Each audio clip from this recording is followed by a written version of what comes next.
한번 보도록 하겠습니다. 2028년도에 시행할 예정인데 솔직히 아직 어떻게 될지 모르겠습니다. 이게 법이 개정돼야 되거든요. 근데 지금 워낙 이제 정당 간에 이견이 많다 보니까 어떻게 될지는 모르겠는데, 만약 시행된다면 이렇게 시행된대요. 그럼 우리가 이제 어떻게 준비를 하는 게 상속세를 줄일 수 있는 방법입니다. 한번 모색해 보자는 측면에서 이제 준비해 봤습니다. 현재 상속세는 부모님이 돌아가셨을 때 돌아가신 재산을 갖고 부과를 했거든요. 그게 유산세 방식입니다. 즉 피상속인 아버님의 전체 유산을 기준으로 해서 세금을 과세했죠. 그러니까 각자 받은 재산에 관계없이 세금이 결정됐죠. 그게 유산세의 특징이에요. 돌아가신 분의 전체 상속 재산을 갖고 공제할 거 공제하고 과세 표준이 나오면은 세율을 곱합니다. 그럼 이제 상속세 내야 될 세금이 나오겠죠? 이거를 이제 돌아가신 분이 낼 수가 없기 때문에 이제 상속인들이 나눠서 내는 겁니다. 그러니까 세금 자체는 돌아가신 분을 기준으로 해서 계산을 하고 세금만 상속인들이 안분해서 낸다라는 거였거든요. 근데 이런 유산세 방식을 유산취득세 방식으로 완전히 개편한대요. 판이 바뀌는 거거든요. 어떻게 해요? 상속인들이 각자 받은 상속 재산별로 상속세를 과세하겠다는 겁니다. 그러면 상속인들은 각자 받은 재산에 따라서 세금이 결정되겠네요. 그러니까 아버님이 돌아가셨습니다. 돌아가신 재산이 요만큼이 있는데 요거를 상속인들이 이제 안분하겠죠. 그러면 안분된 상속 재산을 갖고 공제를 적용해 가지고 세율을 적용해서 그 상속인별로 세금을 계산한다는 겁니다. 그러니까 상속 재산이 이제 각각 다르다라고 하면은 각각 내야 될 세금이 달라지겠죠. 어떻게 보면은 내가 받는 만큼 세금을 내기 때문에 더 합리적이다라고 이렇게 볼 수 있습니다. 그러면 이렇게 정부에서 상속세를 그동안 몇십 년 동안 유산세 방식으로 과세를 했는데 유산취득청으로 왜 바꾸려고 하느냐? 이런 좀 문제점들이 있어가지고 이제 바꾸려고 합니다. 그것들을 한번 핵심된 내용만 한번 살펴볼게요. 지금은 피상속인의 전체 유산을 기준으로 해서 상속세가 부과되죠. 그러니까 예를 들어서 40억이에요. 상속인이 4명 있습니다. 근데 40억 원을 갖고 세금을 계산하잖아요. 그러니까 상속세 세율이 누진세율제이기 때문에 굉장히 높은 세율이 적용되겠죠. 근데 요거를 상속인 4명이 똑같이 10억씩 나눕니다. 40억 원이었을 때는 예를 들어서 40% 세율이 적용되는데 10억 원 적용받는다? 그러면은 뭐 20%, 30% 세율이 적용될 수 있겠죠. 상속인별로 각자 상속받은 재산을 가지고 세율을 적용하기 때문에 유산세 방식보다는 조금 더 낮은 세율이 적용될 수 있고 납세자별로 자기가 받은 만큼 세금을 내기 때문에 좀 더 합리적인 과세 방식이 이루어질 수 있다라는 겁니다. 두 번째, 유산세. 그동안 우리가 현행 이제 과세 방식의 이제 문제는 뭐였냐면, 지금은 피상속인의 남은 재산만 갖고 세금을 부과하는 게 아니고 돌아가신 시점부터 상속인은 10년, 상속인이 아닌 며느리나 손자한테 준 거는 5년 내 증여한 거를 합산해서 신고하게 돼 있죠.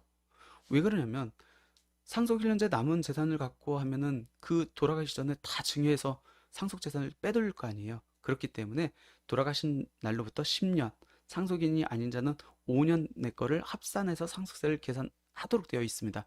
이렇게 계산하다 보니까 실제 상속인이 받은 재산이 아님에도 불구하고, 즉 사전 증여한 재산 제3자 또는 상속인이 아닌 자가 증여를 받았음에도 불구하고 그 증여 재산가액이 상속 재산가액에 합산해서 상속세를 과세하기 때문에 상속인이 받지도 않은 재산에 대해서 상속세를 내야 되는 그런 현실적 문제가 있었습니다. 근데 이게 유산 취득형으로 바뀌게 되면은 자기가 받은 상속 재산에 대해서만 이제 과세를 하고, 또 내가 상속 재산 받은 것 중에서 미리 증여받았다, 그 재산만 합하기 때문에 조금 더 내가 받은 재산에 대해서 상속세가 부과되기 때문에 조금 더 합리화될 수 있고 사전 증여가 조금 더 활성화될 수 있겠죠. 왜냐면 공익단체 등에다 이렇게 기부할 수도 있잖아요.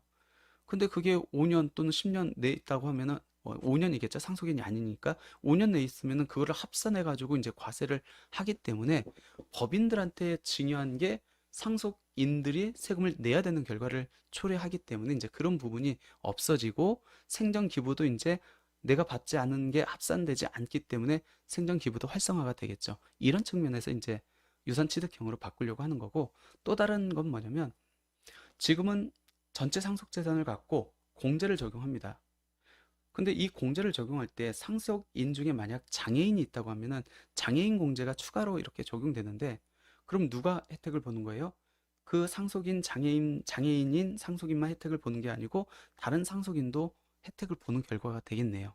근데 유산 취득형으로 바뀌면은 개별 상속인의 인적 특성을 고려해 가지고 각자 특성에 맞게 추가 공제를 적용받을 수 있다라고 이렇게 볼 수 있고, 대부분 우리가 이제 공제가 이게 적용됐거든요. 지금은 기초공제 2억 원에다가 추가 공제 이걸 적용하든지 일괄공제 5억 원을 적용하든지 둘 중에 큰 거 적용할, 이렇게 적용됐었거든요. 근데 생각을 해보세요. 일괄공제는 묻지도 따지도 않고 5억 공제해 준대요. 근데 기초공제 플러스 추가공제가 얘보다 크려면은 뭐 미성년자, 장애인, 연로자가 아니라고 하면은 자녀가 몇 명 있어야 되죠? 6명 있어야 돼요. 6명 있어야 3억이잖아요. 그럼 기초공제 2억까지 합해가지고 5억이 되거든요. 근데 요즘 세상에 6명 나는 자녀 6명인 사람이 누가 있어요? 없잖아요. 그렇기 때문에 그동안 상속세 공제에는 어떤 걸 적용받았냐면 일괄공제를 적용했습니다. 대부분 거의 90% 이상. 그러니까 자녀 수에 관계없이 공제 규모가 적용된다는 거죠. 근데 우리 유산 취득형으로 적용되면은 이따 제가 한번 보여주겠지만 자녀별로 5억 원씩 공제를 해주겠는데요. 자녀별로 상속세 공제를 적용하게 되기 때문에 자녀가 많을수록 공제 금액이 크게 적용되고, 그리고 그 자녀가 상속받은 자녀가 미성년자이거나 장애인이거나 연로자면은 5억에다 플러스 알파로 추가 공제가 적용되기 때문에 추가 공제도 이제 적절하게 그동안에는 뭐 그냥 명문화만 되어 있었는데 사용할 수 있는 기회가 이제 많아지겠죠. 그리고 이제 현행은 법정 상속분을 한도로 배우자 공제를 적용했는데 지금 유산 취득형으로 가면은 법적 상속분을 초과하더라도 10억 원까지는 전액 공제를 해줍니다. 그만큼 배우자 상속 공제 혜택이 더 늘어난다라는 겁니다. 그러니까 종전에 비해서 만약 유산 취득형 정부의 개편안대로 발생을 한다 하면 자녀가 많을수록, 그리고 상속 재산이 클수록 훨씬 더 유리하다, 이렇게 보시면 될 것 같습니다. 아까 상속세 인적공제 적용 방법 살짝 봤는데 한번 정리를 해볼게요. 현행은 기초에다 추가 공제를 적용해 가지고 얘하고 일괄공제 5억 원을 비교하는데 거의 대부분 80% 90%가 일괄공제가 큽니다. 그러니까 얘가 쓸모가 없어요. 사문화된 규정이죠. 이 일괄 공제에다가 배우자 공제가 적용됩니다. 최소 5억 원을 인정을 해주고 최대 한도를 적용해가지고 법정 상속분이나 30억 중에 적은 금액을 한도로 해가지고 배우자 공제가 적용되죠. 그래서 우리가 이제 누군가 돌아가셨어요. 배우자가 있어요 하면은 최소 얼마까지 공제받을 수 있다고 하죠? 10억. 그 이유가 일괄 공제 5억 원, 배우자 공제 최소 5억 원. 만약 누가 돌아가셨는데 돌아가신 분의 배우자가 없어요. 그럼 얼마 공제된다고 하죠? 5억. 왜? 배우자 공제 못 받으니까 일괄 공제 5억. 이렇게 이제 적용됐었습니다. 근데 이 인적 공제를 이렇게 바꾼대요. 기본 공제, 자식 한 명당 5억씩 공제해 줄게. 뭐 자식이 없다, 형제들이 이제 상속받아야 된다, 그러면 2억 원인데 거의 대부분 자식이 있으니까 이제 5억 원. 여기에다가 그 자식이 미성년자이거나 장애인이거나 연로자면 플러스 알파로 해서 추가 공제를 적용받을 수 있다는 겁니다. 그동안에는 얘는 거의 쓸모가 없었거든요. 근데 이렇게 유산 취득형으로 되면은 자식마다 5억에다가 자식의 특성에 따라서 미성년자, 장애인, 연로자 공제를 받을 수 있기 때문에 공제 금액이 커질 수밖에 없죠. 배우자 공제도 이제 바뀌는데 실제 상속분을 기본적으로 공제하고 그동안에는 최소 5억 원을 인정했는데 10억까지는 법정 상속분 초과분도 인정을 해준다는 겁니다. 그만큼 배우자 공제가 훨씬 활성화된다라는 겁니다. 그럼 한번 사례를 적용해 볼게요. 배우자하고 상속인이 자녀 3명이 있습니다. 상속재산가액이 20억 원이에요. 아버님이 돌아가셨습니다. 어머니하고 자녀 3명이 있습니다. 실제 상속재산가액이 20억 원이고 배우자가 10억 받고 자녀가 5억씩 이렇게 받았다고 했을 때 현재는 공제가 어떻게 적용되냐면 배우자 공제 5억 원 기본적으로 받는데 초과했기 때문에 한도를 적용해서 공제를 적용받죠. 한도 어떻게 해요? 전체 상속재산가액 20억 원 곱하기 전체 상속 지분, 배우자는 1.5, 자녀는 1이니까 전체 상속 지분은 3.5가 되고 배우자의 상속 지분은 1.5니까 8억 6천이 나오겠네요. 그러니까 배우자가 10억을 공제받았다 할지라도 공제 한도가 걸려가지고 8억 6천만 원만 배우자 공제로 받고 일괄 공제 5억 적용받으니까 13억 6천만 원을 공제받았는데, 이게 유산 취득형으로 가면은 배우자 공제 10억까지는 법정상속분 초과분도 받을 수 있다겠죠? 10억 공제받고 자녀 5억씩 받고 하면은 20억까지 공제를 받을 수 있다. 그만큼 공제 금액이 크기 때문에 상속세 내야 될 부분이 작아진다. 이렇게 보시면 될 것 같습니다.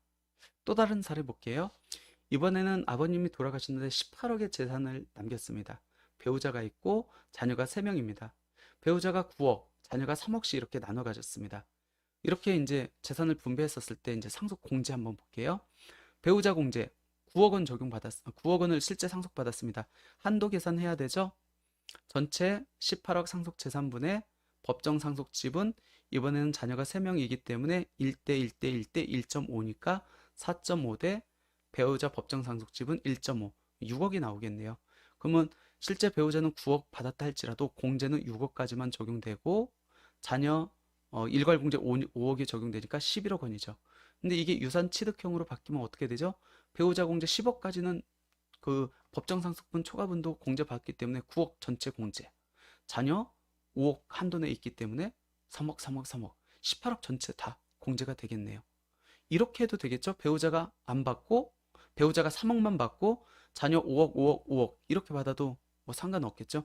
어찌됐든 18억 한도 내에서는 다 적용받을 수 있다라는 겁니다. 배우자가 자녀가 상속받는 경우에는 인적 공제가 또 최저한이 설정됐습니다. 그만큼 이제 공제 혜택이 늘어난다라고 보시면 될 것 같아요. 현재는 배우자와 자녀가 상속받은 경우에 어떻게 인적 공제가 적용되냐면, 배우자가 자녀가 상속받는 경우에 통상 상속재산 10억 원, 이 10억 원이 어떻게 형성됐죠? 배우자 공제, 최소 공제 5억 원하고 일괄 공제 5억 원 합해가지고 10억 원까지 인적 공제가 적용됐습니다. 그러니까 10억 원까지는 세금 없어 라고 하는 얘기가 여기서 나온 거고, 근데 유산 취득형으로 갔을 때는 현행 면세 수준, 즉 10억 원까지는 어차피 배우자고 자녀 있으면은 상속세 안 냈으니까 그 수준을 유지해 주겠다는 거예요. 그래서 배우자와 자녀가 상속받은 경우 인적 공제 합계가 10억 원 미만이면은 그 미달액을 직계 존비속 상속인에게 추가 공제해 주겠다는 얘기입니다. 사례로 보는 게 이해하기가 편해요. 볼게요. 배우자하고 자녀밖에 없습니다. 10억 원을 남겼어요. 배우자가 3억 받고 자녀 7억 받으면은 어차피 배우자 공제 5억, 일괄 공제에서 10억 원을 공제 이렇게 받았습니다. 근데 상속재산가액이 뭐 그 10억 원 이하면은 현행이 더 유리할 수 있거든요. 왜 그러냐면 개편안에서 배우자가 3억 받고 자녀가 7억 받으면은 자녀는 기본공제 5억밖에 공제가 안 되기 때문에 오히려 현행 공제 그 적용 방법보다 불리하잖아요.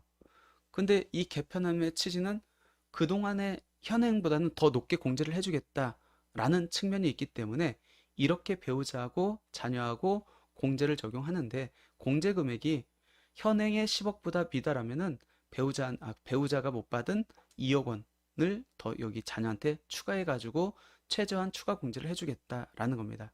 결론적으로 배우자하고 자녀하고 있는 경우에는 최소 10억까지는 세금을 부과하지 않겠다. 이렇게 이해를 하시면 될 것 같습니다.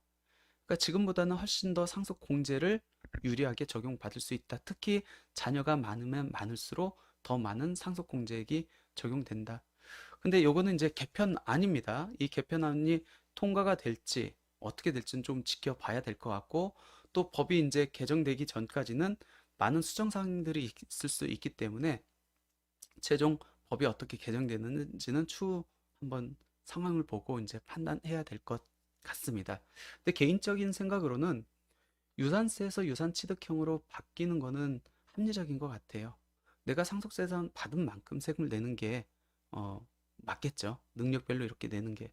근데 지금은 내가 사전정의가 있으면은 내가 받지도 않은 금액에 대해서 상속세를 내야 되고, 또 내가 장애인 공제를 받았는데 다른 사람들도 혜택을 받고 좀 밸런스가 안 맞았거든요.